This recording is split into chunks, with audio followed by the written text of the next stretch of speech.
right, so can we agree that 185 pounds looks very different right now? I mean, can we agree? 1 week ago, I mean, the belief in RDR, and as bad as RDR's day is right now, like it's a very different. You got these highs and you got these lows, and there's a main event guy, and everybody's giving him the push, and he's the favorite, and there's possible title talks with the right performance that are going to blow the wind in his direction and get him closer to Chimaev. But 5 months ago, that was the exact same conversation on Bo Nickel.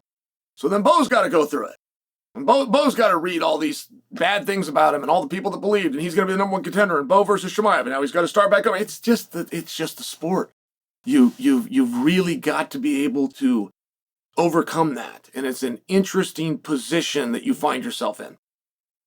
And it hurts. It makes you feel bad. It's nice to see those headlines. It's very nice, but it's also very dangerous. It's okay to read what people say about you, but it's never okay to believe it. The good or the bad. You're the best, you're a bum. And it's a tough spot. And what I really want you guys to see, because now there's a push, and it's not huge, but there is a conversation for Brendan Allen to be going into a title shot. And that is a very unlikely scenario to be chosen, but just imagine Imanov gets hurt, for example. Okay, well, all of a sudden, Brendan Allen not only looks to be in a lot better position, he's probably the guy that we would all push forward. And what I want you to be able to take away from this, okay, and it is so important right now, in this period of time, this week, as all eyes are on Abu Dhabi.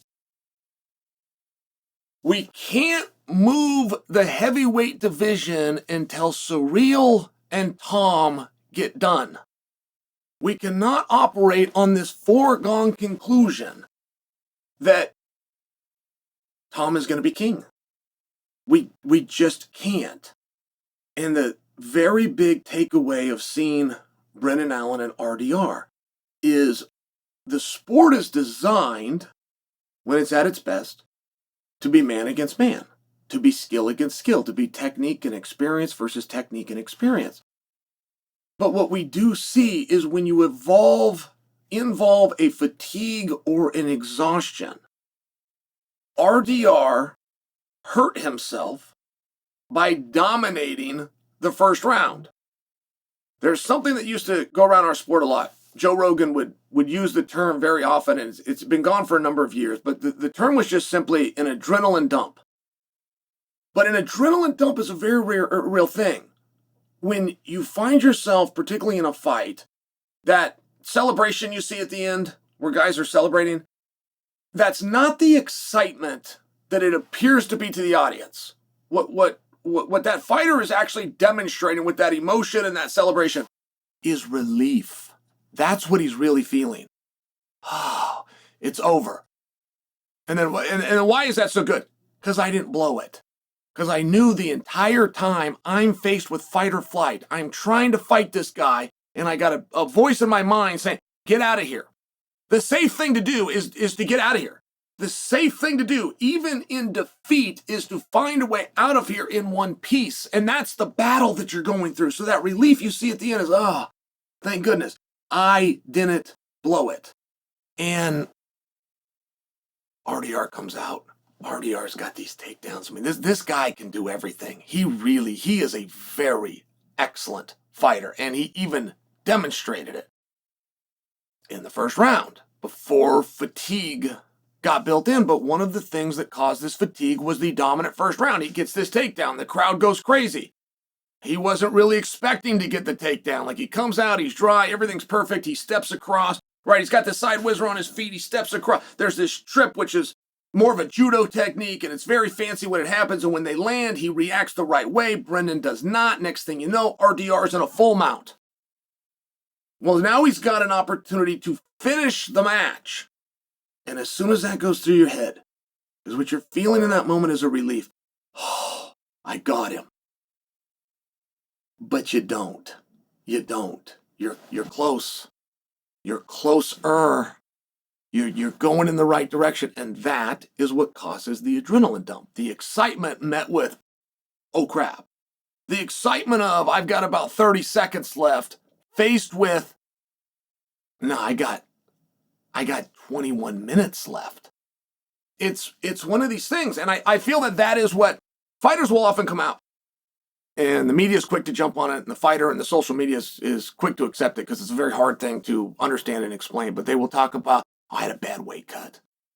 There is no such thing. Just so that you guys are aware that this is not real.